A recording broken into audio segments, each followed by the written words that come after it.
Зарем сериозно мислите, доколку би знаел да фали нешто,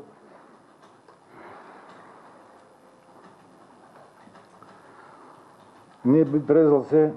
Откако јавноста по 9 месеци зад решетки му го слушна гласот, денеска и ставот, прв од редот обвинети порача дека не се чувствува виновен.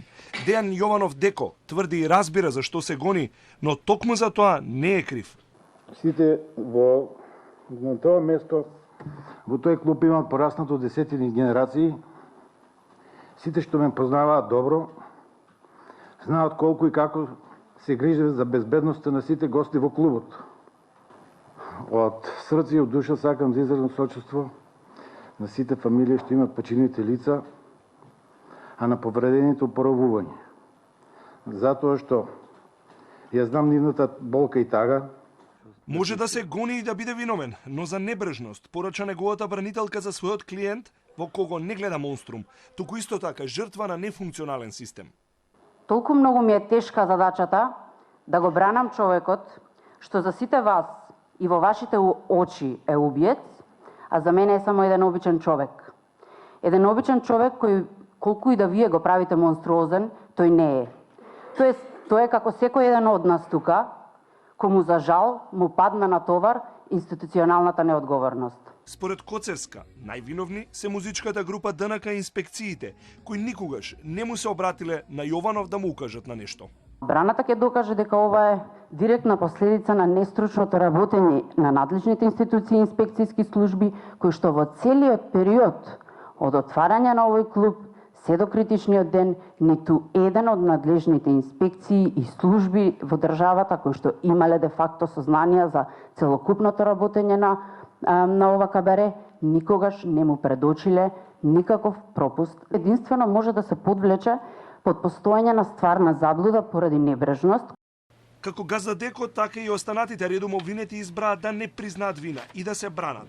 Дел искажаа сочувства, дел пролеа солзи за блиски настрадани во пожарот. Но како продолжуваа во ведните зборови, се повеќе обвинети и адвокатите го напаѓа обвинението зад кое стојат 15 обвинители.